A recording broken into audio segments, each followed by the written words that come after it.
Here's an interesting thought, though, from Chris. He says, being a former linebacker, I think Ryans is going to draw up a ton of plays utilizing the linebackers in the blitz game. That's very interesting. Could be. Mm-hmm. Have yeah, the sacks, the stats. Mm-hmm. And that makes sense because if it takes Bosa a little bit of time to come back, the pass rush might not be there, so they're going to try to generate some additional pressure with the blitz, and that could be part of why we saw them go into the draft and go after more cornerbacks that are more man type of corners, because they plan to be getting after guys more often and using the blitz. And if you're going to blitz most often, you're going to use your linebackers as the blitzers. You're not going to really use your corners. Every once in a while, you'll use the safety, but maybe it's going to be more of a situation where it's going to be a linebacker, or it's going to be that third safety that's in the box. It's going to be your blitzer. Salah's trademark signature was the nickel blitz. He loved the nickel blitz. I feel like it was his secret weapon.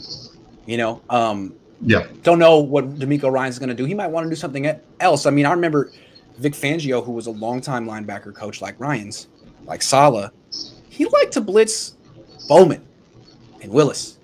And Bowman in particular was really freaking good at it. He had explosion, he had the spin move, and he would win.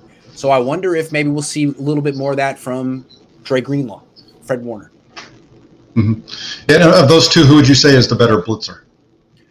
Well, we've seen Warner do more. I mean, Warner's good at it, but Dre Greenlaw is very fast. He hits very hard. I think he's got potential, Jack. Uh-huh. What do you think? Okay. Yeah, no, I think so too. I think he has the potential. I think both those guys are very good linebackers. I really like what Dre Greenlaw brings to the table. So I got a thought. Fred Warner's better at everything than Dre Greenlaw. But Fred Warner is so great in coverage, and Greenlaw is not particularly great in coverage on passing plays. If he's on the field, blitz his ass.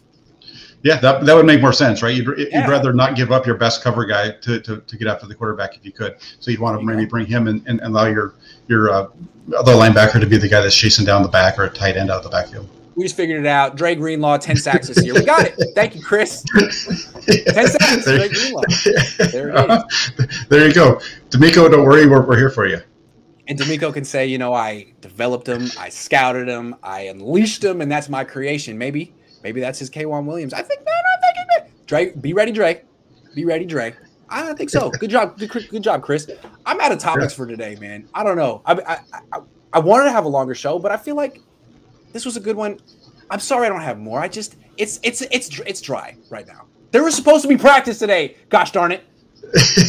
Yeah, it is a little bit dry. That's why it's interesting to kind of try to get through this time of the year and still be producing content on a regular basis. So I think that's why you're starting to see a lot of discussions about stuff in the past. So what's a game to you that really still haunts you to this day and things like that. So or the Mac Jones discussion. It's like it's only going to pop up when people have nothing to talk about. No one's gotten hurt this week. No one's gotten arrested. Thank goodness. That's the one thing you can look forward to with the Kyle Shanahan Niners. You don't have to worry about that as much anymore. But the Niners, don't go on vacation if you're covering the team. Just stay home because Yeah, but the Mac Jones thing is funny to me, just in so many different ways. And I understand why people didn't like him or didn't want him to come to the 49ers, whatever. But you even had Kyle Shanahan in his on that podcast that he did, talking about how Jones is better than people. He didn't understand the hate that he was getting, and even you're still seeing it now to this day. You still have 49er fans who are wanting to bring stuff up around Mac Jones. And last weekend the report was that he was struggling in camp and behind the Cam Newton and so on, right? And you saw some folks kind of jump on that narrative. And then lo and behold, they go into practice this week and it's a little rainy, and all of a sudden Mac Jones is hitting everything under the sun, and Cam Newton can't hit the broadside of a barn, and all of a sudden it's crickets on that whole thing. I do think that there's something about Mac Jones. You're allowed to make fun of Mac Jones. You're allowed to make fun of Mac Jones. There's no one saying you can't. It's open season. But if you try to say something slick about Justin Fields or Trey Lance, there's a whole avalanche of people telling to keep you in check. So you don't do it.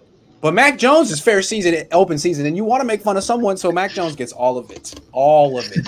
It's almost a little bit rough. I feel bad. Well, I feel like Daniel Jones was kind of the same way a couple of years ago. You know what I'm saying? Mm-hmm. Daniel Jones, I mean, was an easy target.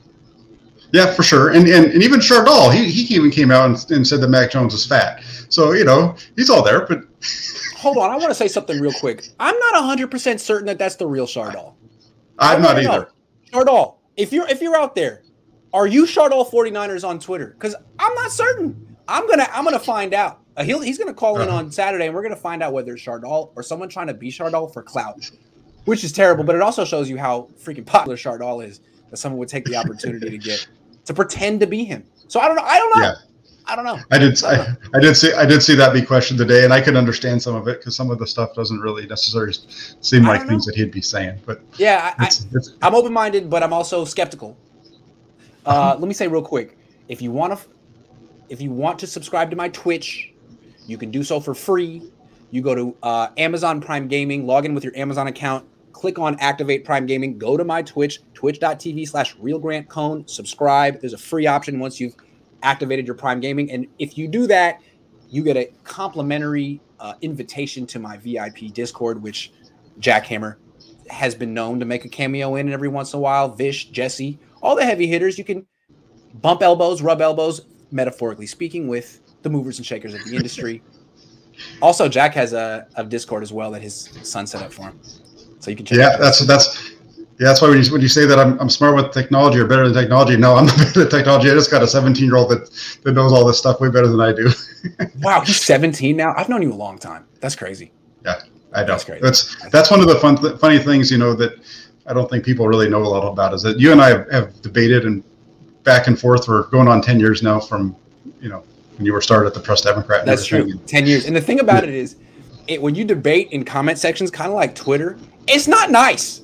Jack and I have said really mean things to each other throughout the years, been mad at each other, but we work together now, and I love Jack. Jack's a great guy. So we have a history, man. So like probably 20 people in the world know how mad Jack and I have gotten at each other at times. Oh yeah, no, shoot, there was times on because Grant used to be able to put you on timeout over at the. I would put Jack on timeout. And I got kicked a couple of times. I was so petty. I think we both were, and I'll admit I was a jerk a couple of times, and you know, it just goes back and forth, but it's all good. It's fun because then you start to talk, and you and I had met a couple of times outside of the blog and stuff, so you know, we knew each other a little bit, so that's good. So now you know about the contentious past between me and Jack Hammer.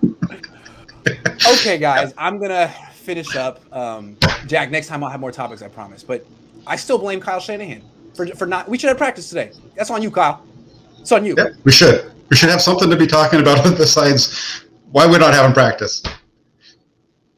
One day we'll find out what happened. But until then, Jack, good show. Thank you very much. Thank you.